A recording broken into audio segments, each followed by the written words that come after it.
the Australian Kelpie. Known for its grit, intelligence, and untiring work ethic. But where did this remarkable breed come from?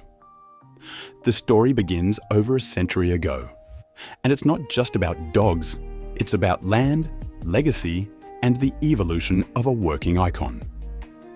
The foundation of the Kelpie breed is now well documented. It traces back to 3 pairs of working collies, smooth or short-coated dogs imported into Australia by early settlers. From their bloodlines, the Kelpie emerged. The breed's origin hinges on one legendary female.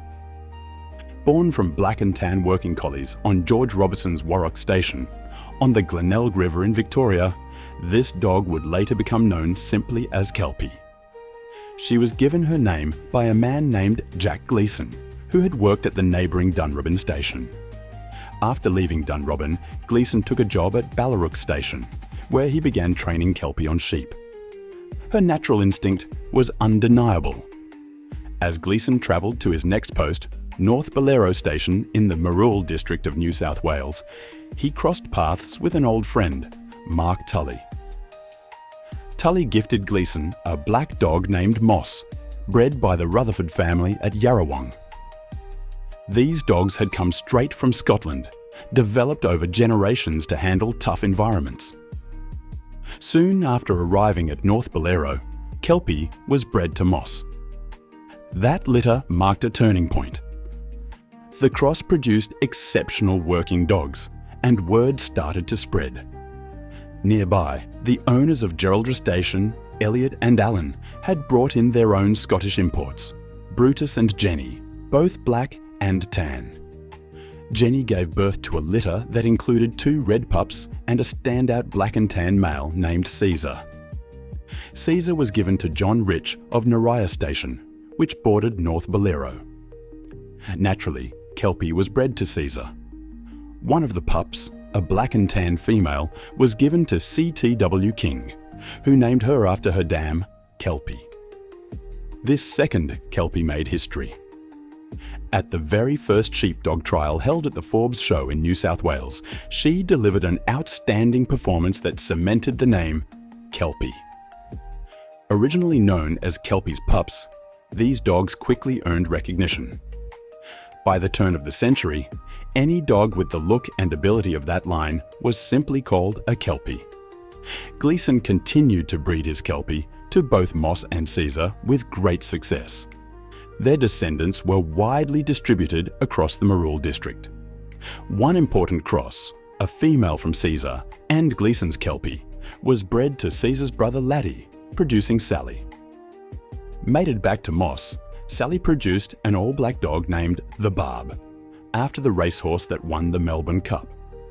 For years, descendants of the Barb were known as Barbs, and even today, some still refer to solid black Kelpies by that name. When King's Kelpie was bred to Moss, another famous line emerged.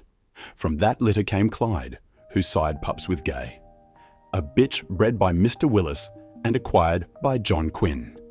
One of those pups became legendary, a blue dog named Coyle.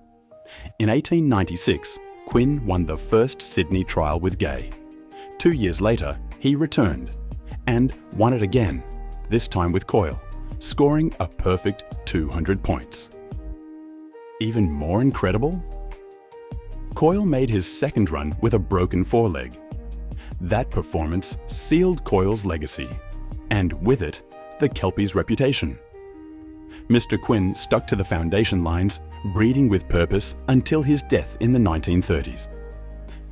Meanwhile, others took a different approach. King and MacLeod established a famous stud by mixing King's Kelpie bloodlines with dogs from Quinn, and later added new imported blood. While often criticised for this, their influence helped shape the modern Kelpie. By the early 1900s, any dog resembling the type and performance of the original line was simply called a Kelpie, regardless of exact lineage. The breed had taken root. A distinct Australian version of the working collie, built tough, smart, and tireless.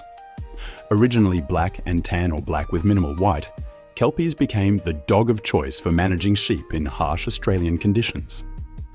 Their close breeding meant they dominated when mixed with outcrosses. But even when new lines were introduced, breeders returned to the foundation dogs, protecting the traits that mattered most.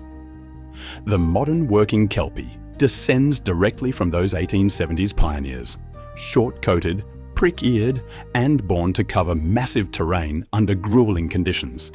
This is a dog built for the outback. He doesn't just follow commands, he solves problems on his own.